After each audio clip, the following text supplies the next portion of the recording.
అందుకని ఇది ఊహించిండేమో అన్న మన కేజ్రీవాల్ ఏమనుకున్నాడంటే ఇది బీజేపీ కాంగ్రెస్ కుట్ర అన్నాడు. చూసింది కదా ఇప్పుడు మళ్ళీ ఎక్కడ సెగదానికి ఢిల్లీ నుంచి వెంటనే పంజాబ్ కదా విద్యార్థి నెక్స్ట్ ఇమిడియట్ ఎఫెక్ట్ ఇక్కడ కూడా సేమ్ మళ్ళీ అదే సీన్ క్రియేట్ అవుతుంది. మంత్రుల రాజీనామా అనేది చాలా తాత్కాలికమైంది అంటున్నాను నేను. మంత్రులు రాజీనామా చేస్తే వ్యక్తులు మారితే వ్యవస్థ మారుతుందా? అందుకనే గాంధీ గారు బెల్లం తినొద్దని ఒక పిల్లవాడికి చెప్పని తల్లి వస్తే వారం రోజుల తర్వాత రమ్మని చెప్పి వారం తర్వాత ఆయన బెల్లం తినొద్దు బాబు అని చెప్పిండట. ఈ మాట దానికి వారం రోజులు ఎందుకు చెప్పినామంటే ఆయన అన్నాడట, నేను బెల్లం తినే అలవాటు ఉంది, నాకు ఎక్కువ తింటాను, తగ్గించుకోనాక చెప్పినా అన్నాడట. అట్లా ఉండదు అంటున్నాను. ఇక్కడ ఏమైందంటే అసలు సంస్కరణ కావాలి కదా అంటున్నాను. ఇప్పుడు మంత్రులు రాజీనామా చేస్తారు, వ్యక్తి మారుతాడు, వ్యవస్థ ఎట్లా మారుతుంది కదా? అంటే వ్యవస్థ మారాలంటే పంజాబ్ లో జరగాలి. దేశవ్యాప్తంగా నీట్ ఎగ్జామ్ దేశవ్యాప్తంగా సమస్య. ఆ దేశవ్యాప్తంగా సమస్య మారన్నా మారొద్దా? అసలు ఇదే కదా వీళ్ళందరి ఆవేశం ఎక్కువ ఆలోచన తక్కువ. అంటే జనరల్ గా మంత్రుల రాజీనామా అనేది రాజకీయ political demand purely political demand అంటారు. ఈ రెండు మూడవది ఏమవుతుంది అంటే జరిగిన తర్వాత సంఘటనకు వ్యతిరేకంగా వీళ్ళు ఉద్యమించిన తర్వాత జరిగినాయి కదా, లాఠీ చార్జీ తర్వాత ఉద్యమించడం జరిగింది. పేపర్ లీక్ వల్లనే ప్రాణాలు పోయినాయి పిల్లలే కదా. ఇక్కడ కూడా అంతే. ఇప్పుడు పేపర్ లీక్ కాకుండా ఏం చేద్దామనే కమిటీ వేసి మీ విద్యార్థులందరూ కూర్చొని పెట్టి వీళ్ళని సలహా తీసుకుంటే బాగుంటుంది. రైతుల సంస్కరణలో రైతులతో మాట్లాడరు మోడీ గారు. తన మన్ కీ బాత్ తప్ప ఇంకోటి మన్ కీ బాత్ వినేది లేదు.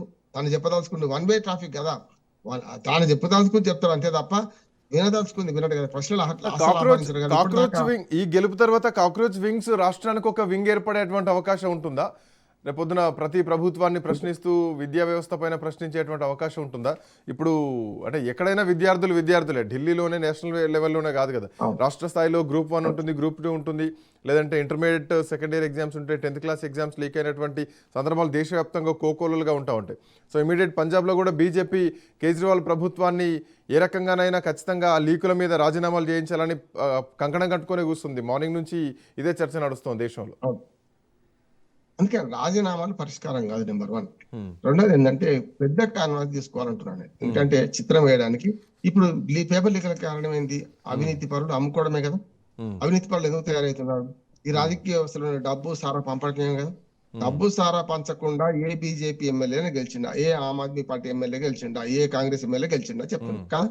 అందుకని అన్ని పార్టీలు ఇదే తాను ముక్కలైపోయి ఎన్నికలు డబ్బు మద్యం పోసి గెలుస్తుంటే వాళ్ళకు తాబేదారు అధికారులు కోట్ల రూపాయలు సంపాదించుకుంటే అది కొన్నిసార్లు రాజకీయ నాయకుల కన్నా ఎక్కువ సంపాదించుకుంటారు.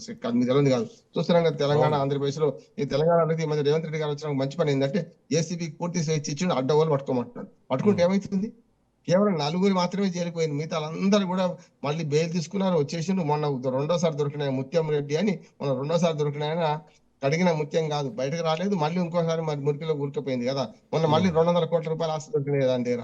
అంటే ఏమన్నట్టు అధికారుల అవినీతికి కారణం ఏంటంటే రాజకీయ అవినీతి. రాజకీయ అవినీతి పెద్దది.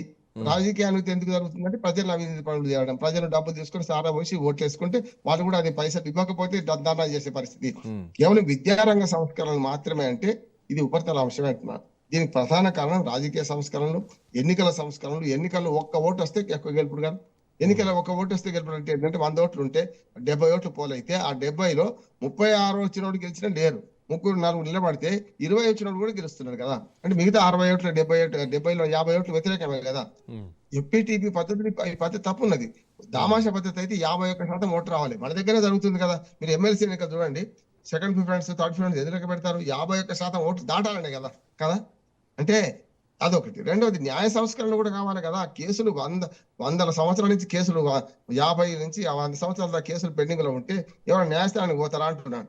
అందుకనే కదా న్యాయ సంస్కరణలు కావాలి. పోలీసులు కూడా సంస్కరణ కావాలి. ఇప్పుడు పాపం పోలీసులు దెబ్బతిన్నారు, మళ్ళీ ఇటు పక్కన దెబ్బతిన్నారు కదా. పోలీసు సంస్కరణ కూడా భాగంగా ఏంటంటే ఎవరైతే ఈ నేర విచారణ వ్యవస్థను వేరుగా అప్పచెప్పాలి కదా. అప్పుడు ఇక నుంచి విద్యార్థులు అంటే ఎక్కడ ఏ రాష్ట్రంలో పేపర్ లీకులు జరిగినా ప్రతిపక్ష పార్టీల మీద కంటే కూడా రేపొద్దున కాక్రోచ్ పైన ఒత్తిడి వచ్చేటువంటి అవకాశం లేకపోలేదా? ఇప్పటికే పంజాబ్లో జరిగినటువంటి పేపర్ లీకుల విషయంలో ఆల్రెడీ కాక్రోచ్ పార్టీ మీద ఒత్తిడి పెరిగింది. దేశవ్యాప్తంగా కూడా ఈవెన్ పంజాబ్ నుంచి కూడా ఒత్తిడి వస్తుంది.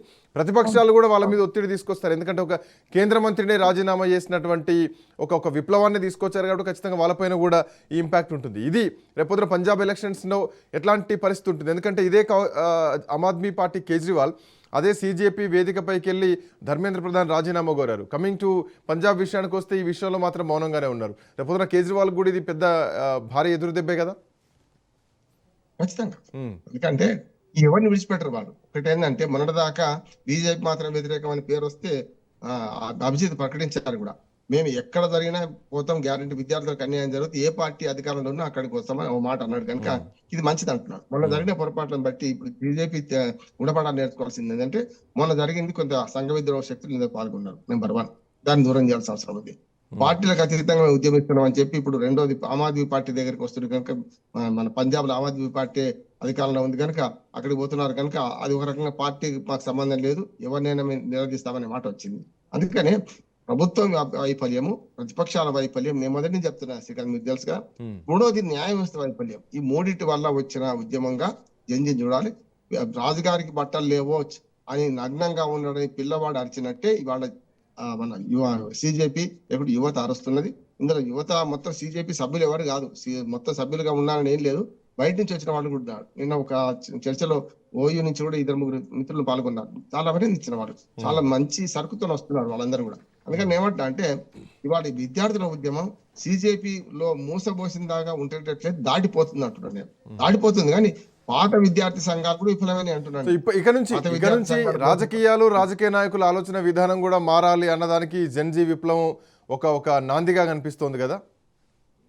దానికి అదనంగా ఇంకోటి చెప్తాను, రాజకీయ నాయకులు మారాలి, ప్రతిపక్షం మారాలి, ఉద్యమాలను ప్రతిపక్షాలు పట్టించుకోకపోతే ఇటువంటి ఉద్యమానికి విద్యార్థి నాయకుల సాంప్రదాయ ధోరణి కూడా మారాలి. ఉదాహరణకు ఏబీవీపీ ఉంది, బీజేపీ ఏం చేసినా వాళ్ళకి పట్టదు, వాళ్ళకి కనపడదు కదా.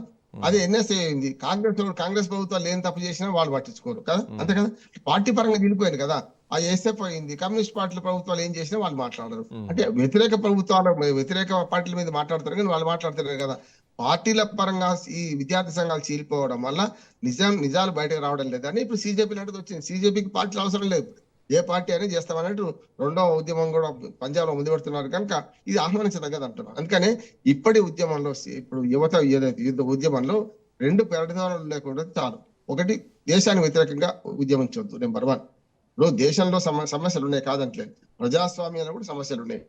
ప్రజాస్వామ్యంలో సమస్యలకు మరింత ప్రజాస్వామ్యమే మంచి మందు కానీ నియంతృత్వం మంచి మంది కాదు కదా అంటున్నాను.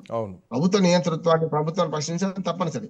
ప్రశ్న తప్పైతే జవాబు తప్పే వస్తుంది. మీ భార్యను మీరు కొడుతున్నారా మానేశారా అంటే ఈ రెండే చెప్పంటే కొడుతున్నాను తప్పే, మానేసినాను తప్పే.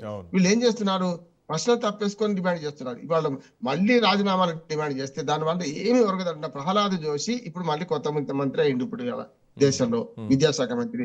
ఆయన ఏం చేయాలనో మనం చెప్పాలని చెప్పొద్దు అంటున్నాడు. అదే ముసలి నడిస్తే వ్యక్తి మాత్రం ఆమెంది, వ్యవస్థ మారదు కదా. అందుకని విద్యార్థుల ఉద్యమాన్ని అభినందిస్తూనే వీళ్ళందరూ కూడా చేయాల్సిన పని ఏంటంటే నెక్స్ట్ అనే దగ్గర కొంచెం broad ideology, out of the box ఆలోచన చేయండి. ఈ విద్యారంగ సంస్కరణలకు ఎవరు చేయాలి, రాజకీయాలు ఉన్నోడు చేయాలి, ప్రభుత్వం ఉన్నోడు చేయాలి కదా. ప్రభుత్వం నుంచి ఎటువంటి వస్తున్నాడు, అన్ని ఒకే తాను ముక్కలు కదా, రంగులు వేరు, జెండాలు వేరు, అజెండా ఒకటే కదా. డబ్బు పంచాలి, సారా పంచాలి, ఎన్నికలు గెలవాలి, మళ్ళీ అదే పని చేయాలి, మళ్ళీ ఎన్నికలు గెలపడానికి చేయాలి కదా. ఇప్పుడు రాజకీయ పార్టీలు చూడండి, గెలిచినోడు వచ్చే 10 ఏళ్ళు నాదే అధికారం అంటాడు, గెలిచినోడు వచ్చే ఎన్నికలు నేనే గెలుస్తా అంటున్నాడు. అది తప్ప నేను వచ్చినాక ఏం చేస్తా, వాడు చేసేది తప్పు అని ఎక్కడ నిండగడుతున్నారా? లేదు కదా. అధికారం రావడే పరమావధి కాబట్టి అధికారం ఎందుకో రావాలి, అధికారం రావాలి ఎందుకనేది రాకపోతే కష్టం కదా అంటున్నాడు. సిజేపీని అభినందిస్తూ ఇది తాత్కాలిక విజయం, ఉపరితల అంశాల మీద విజయం తప్ప చూడాలి. వీళ్ళ భవిష్యత్ ప్రయాణం ఎట్లా ఉంటుందో చూడాల్సినటువంటి అవసరం ఉంది. అభినందిద్దాం కానీ పూర్తి విజయం సాధించాలని నేను చెప్పిన సమూల సంస్కరణ జరగాల్సిన అవసరం ఉందని నేను. థ్యాంక్ యూ రామ్మోహన్ రావు గారు, థ్యాంక్స్ ఫర్ జాయినింగ్. సో మొత్తానికి ప్రపంచం తల వంచుతోంది, దాన్ని తల వంచేలా చేస్తున్నాం, చేసేవాళ్ళు మనకు కావాలి అని అభిజిత్ దీప్కే చేసినటువంటి మాటల తర్వాత ఈ ఉద్యమం ఇక్కడితో ఆగేది కాదు, ఇంకా భవిష్యత్తులో ఇంకా ప్రయాణం ఉంటుంది. విద్యార్థుల తరపున విద్యారంగంలో ఉన్నటువంటి సంస్కరణలపైన ఖచ్చితంగా పోరాటం చేస్తామని మాట్లాడుతున్నారు. ధర్మేంద్ర ప్రధాన్ రాజీనామాతో ఫుల్ స్టాప్ పడుతుందా అంటే లేదు, ఇంకా మిగతా రాష్ట్రాల్లో ఎక్కడెక్కడ లీకేజీలు జరిగినా అక్కడ ఖచ్చితంగా కాక్రోచ్ జనతా పార్టీ ఉంటుంది. ఒక్కసారి లోపలికి వెళ్ళిందంటే మళ్ళీ బయటికి రాదు అని చెప్పేసి నిన్ననే ఆల్రెడీ చెప్పినటువంటి నేపథ్యంలో చూడాలి ప్రయాణం ఎటువైపు వెళ్ళబోతుంది. మొత్తానికి రాజకీయాలు మారుతున్నాయి, రాజకీయ నాయకుల మైండ్ సెట్ కూడా యువతకు తగ్గట్టుగా మారాలి అని నిరూపించడానికి ఈ జెన్జీ విప్లవోద్యమం ఒక నాందని చెప్పాలి. That's all for now. Next updates continue అయితే కీప్ వాచింగ్ రాజ్ న్యూస్.